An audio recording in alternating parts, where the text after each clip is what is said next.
So hello friends, आज हमारे पास है ये हैकर रैंक की प्रॉब्लम है जिसमें नाम है उसका ड्राइंग बुक। तो इसमें ये बोला गया है कि एक बच्चा है, वो लाइब्रेरी में या जो भी है उसको टीचर जो है बोलती है कि बुक का पेज को पलटाना है, और बुक का पेज को पलटाना है तो वो स्टार्टिंग से या तो एंड से पलटाएगा। ठीक है, तो हम लोग को बोला गया है कि उसमें एन पेजेस हैं और हमें पीएच पेज को खोलना है। तो पीएच पेज को आगे से भी खोल सकते हैं और लास्ट से भी खोल सकते हैं। तो अगर हम स्टार्टिंग से खोलते हैं तो कितने पेज के बाद मेरा पीएच पेज आएगा, और लास्ट पेज से खोलते हैं तो कितने पेज के बाद मेरा पीएच पेज आएगा, वो आपको बताना है। और उसमें से ये भी बताना है कि मिनिमम कौन सा होगा, और वो मिनिमम को प्रिंट करना है। ये क्वेश्चन। आगे बढ़ते हैं हम लोग सॉल्यूशन की तरफ। तो ये सब कोड आप पढ़ लीजिएगा कि क्या क्या है। इंग्लिश में लिखा हुआ है, मैंने समझा दिया आपको हिंदी में। और अभी आते हैं हम लोग कोड करते हैं इसको। तो हम लोग चालू करते हैं, अपनी हेडर फाइल डाल देते हैं, #include iostream और यूजिंग नेम स्पेस स्टैंडर्ड, ये डाल दिया। और उसके बाद हम इंट मेन डालेंगे, फंक्शन बना दिया, और आगे हम रिटर्न 0 लिख देंगे, और मेरा ये काम हो गया।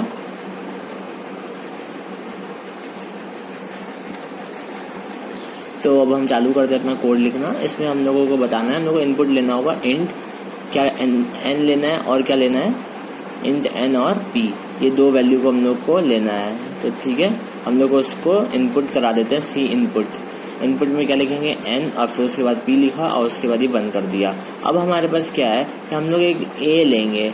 ए वेरिएबल क्या बोलेगा कि ये मेरा, हम मान लेते हैं कि स्टार्टिंग से हमने चालू किया है।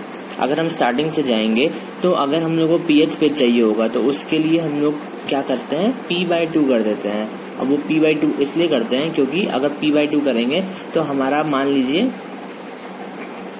तो फर्स्ट पेज है, और उसके बाद हम लोग का जो सेकंड पेज होगा और थर्ड पेज होगा वो मेरा एक पन्ना पलटाने के बाद आएगा।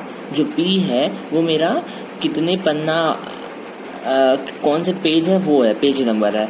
और हम लोग को ये रिटर्न करना है कि कौन सा कितने पन्ने पलटाने के बाद वो मेरा आएगा। और मिनिमम ऑफ 2, अगर हम लोग शुरुआत से करते हैं और एंड से करते हैं, जिसमें से कम आएगा उसको मिनिमम ऑफ 2 इंटीजर को हम लोग को सी आउट कर देना है। ठीक है, तो हम लोगों ने हाफ इसलिए किया है यहाँ पे p/2, क्योंकि p/2 करने से क्या होगा कि मान लीजिए हम लोग को फोर्थ पेज पे आना है। तो फोर्थ पेज के लिए हम आपको एक बार दिखाते हैं। तो जो हमारी बुक्स हैं वो ऐसे है, फर्स्ट पेज जो है वो यहाँ पे है, और सेकंड पेज जो होगा और थर्ड पेज एक साथ है, फोर्थ और फिफ्थ ऐसे है। तो मेरे पास मान लीजिए 5 पेज है, तो 5 पेज जो होगा ऐसे होगा। और अगर हम स्टार्टिंग से चालू करें, मतलब यहाँ से हम जाते हैं, यहाँ से अगर जा रहे हैं, मान लीजिए एन तो मेरा 5 है, ये दिख रहा है, और जो पी है मेरा 3 है। तो अगर हम बात करेंगे तो इंट ए जो होगा वो मेरा p/2 होगा, मतलब कि 3/2, और 3/2 1.5 होता है, लेकिन ये इंटीजर है, इंट है, फ्लोट तो है नहीं, तो ये 1 इनपुट करेंगे। इसका मतलब ये होगा कि एक पेज पलटाने के बाद मेरा 3 आ जाएगा, थर्ड पेज आ जाएगा, सेकंड थर्ड पेज तो एक साथ आएगा ना, तो मतलब एक पेज पलटाने के बाद मेरा आ जाएगा। अगर मैं हमको फिफ्थ पेज पे जाना है तो फिफ्थ पेज क्या होगा, तो p हो गया मेरा 5, तो हमको p/2 करना होगा, तो मतलब p/2 कितना आएगा, 5/2 = 2 आ जाएगा। तो 2 आएगा तो एक पेज और 2 पेज, तो ये मतलब है।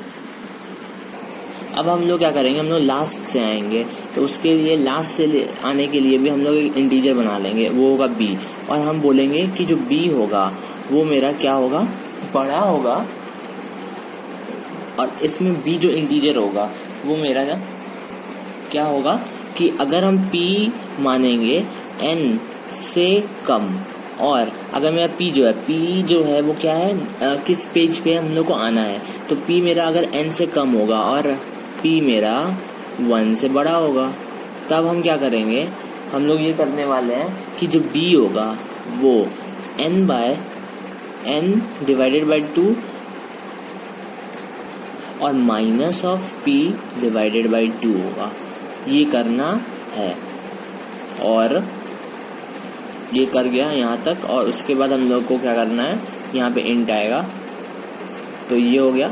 अब उसके बाद क्या है कि जो b है, अब जो इंट z एक बनाया, एक और इंटीजर डालेंगे, और वो मेरा min ऑफ क्या स्टोर करेगा, a, b, बस यही हम लोग को इनपुट करा देना है। cout एंड cout z और एंडल कर दिया। अब इसके बाद हम लोग चलाएंगे, देखते हैं चलता है कि नहीं चलता है। तो ये कॉन्ग्रेचुलेशंस, मेरा कोड हो गया है। सबमिट करते हैं। हम आपको बता रहे हैं कि उसका रीज़न क्या है। एक बार ये रन हो जाए। हाँ जी, थैंक यू, ये मेरा रन हो चुका है। अब हम ये बता रहे हैं कि अगर मेरा पी क्या है, कौन से पेज पे हम जा रहे हैं। हम आपको यहाँ पे ये बताना चाहते हैं कि यहाँ पे इक्वल भी आएगा, और अगर इक्वल आएगा तभी भी ये कोड एकदम सही है। ठीक है, तो हम ये बता रहे थे कि बी कैसे आया। तो इसके लिए मतलब कि P जो है मेरा बिलोंग कर रहा है कहाँ से कहाँ तक है, 1 से लेकर के n तक है। और हमने क्या बोल दिया कि B is equal to n/2 minus P/2 किया है। और क्या किया है, इसका फिर z किया है, और z is equal to minimum of ये कर दिया है a, b। तो n/2 करने का मतलब क्या है कि जब हम लोग लास्ट से चल रहे हैं, अब ये जो एग्जाम्पल था उसमें हम लोग लास्ट से चलते हैं। तो अगर मेरा पेज 5 है, n मेरा 5 ही है, लेकिन हम लास्ट से चलते हैं, और मान लीजिए मेरा P भी 5 है, तो अगर P भी 5 है मेरा, तो फिर B क्या आएगा, 5/2 माइनस क्या 5/2, तो ये 0 आ जाएगा, ये 0 आ रहा है। और मेरा A क्या आएगा, A जो होगा यहाँ पे, A जो होगा ये P ये होगा, यहाँ पे 5/2 होगा, तो 5/2 कितना होगा, 2 आएगा। तो 2 जो होगा और 0 में से क्या मिनिमम होगा, 0, तो इसलिए 0 प्रिंट हो जाएगा। तो यही मेरा कंडीशन है और ये सेटिस्फाई कर रहा है। ये खुद से सोचना होता है, ठीक है। तो ये हम लोग को इतना आना चाहिए कि हम लोग सोच पाएँ खुद से। तो आई होप आपको समझ में आ जाए। Thank you.